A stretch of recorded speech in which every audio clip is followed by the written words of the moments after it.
High above the world, the sun beamed down. It felt happy, content in its role as the giver of light and warmth. Every morning it rose with a sense of purpose, knowing that its rays would bring life and energy to everything below. It loved warming the earth, watching as the landscapes below transformed under its golden touch. The meadows glistened, the hills rolled in vibrant hues, and the world seemed to come alive with every passing moment. The sun saw fields and rivers stretching far and wide, their surfaces shimmering like jewels. It marveled at the beauty of the earth, feeling a deep connection to the land and the life it nurtured. It saw people working diligently in the fields, their faces glowing with determination. Children played joyfully in the sunlight, their laughter echoing through the air. Parks were filled with families and friends, all basking in the warmth of the sun's embrace. One day, the wind came rushing by, its presence announced by a sudden, forceful gust. It swirled and howled, making its way through the trees and across the fields with an undeniable vigor. It was strong and loud, a force of nature that demanded attention. Trees swayed under its power, and dust and leaves were carried away in its wake. The wind reveled in its strength, feeling invincible. The wind boasted, "I am the most powerful." It roared with pride, challenging anyone to defy its might. But the sun just smiled, a knowing smile that spoke of wisdom and experience. It knew better.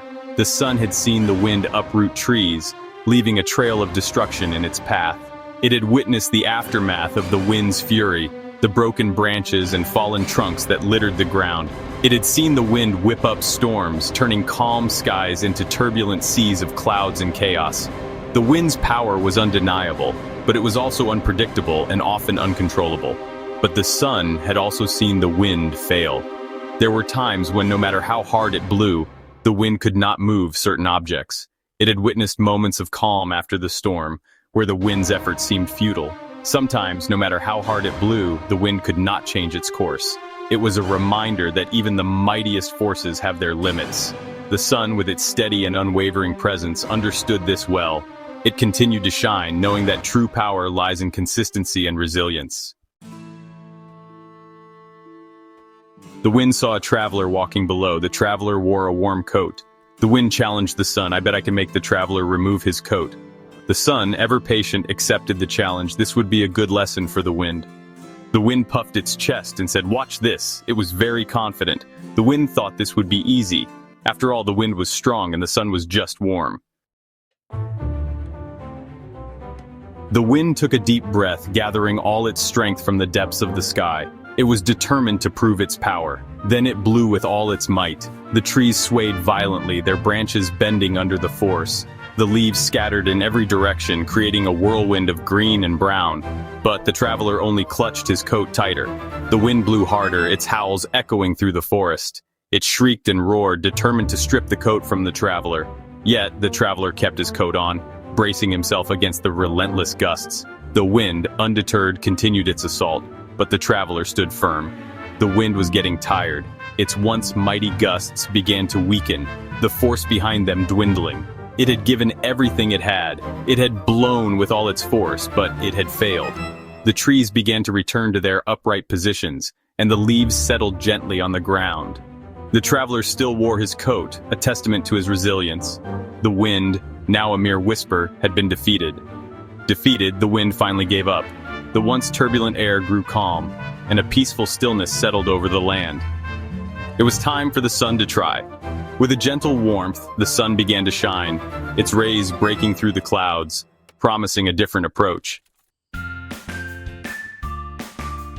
The sun peeked out from behind a cloud. It smiled warmly on the traveler. The traveler felt the sun's warmth. It felt good on his skin. He unbuttoned his coat. The sun continued to shine. Its warmth spread across the land. The traveler felt hot. He took off his coat and slung it over his arm. The wind watched in surprise. The sun, without any force, had done what the wind could not. The wind had learned a valuable lesson that day. It had always believed that its strength and force were the ultimate tools to achieve its goals. But on that particular day, something changed. It learned that force is not always the answer. The wind had tried to move everything in its path, but it often met resistance. Trees would bend, but not break.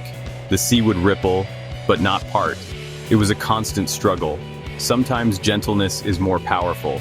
The wind observed how a gentle breeze could bring a smile to a person's face, or how a soft touch could comfort a crying child. It saw the mother bird feeding her chicks with such care and tenderness. The wind realized that the sun, with its warmth and light, could achieve more than the wind, with all its might. The sun didn't need to push or force, it simply shone, and the world responded. Flowers bloomed and people basked in its glow. From that day on, the wind and the sun worked together. They understood that they each had their own strengths and that by combining them, they could create harmony. The wind would bring cool breezes on hot days, and the sun would provide warmth on cold ones. They understood that true power lies in knowing when to be strong and when to be gentle. It's about balance and understanding the needs of the moment. Sometimes a gentle touch is all that's needed, and other times a bit of strength is required. And that, my friends, is a lesson for us all. In our lives, we often face situations where we must choose between force and gentleness. By learning to balance these two approaches, we can navigate our world with wisdom and grace.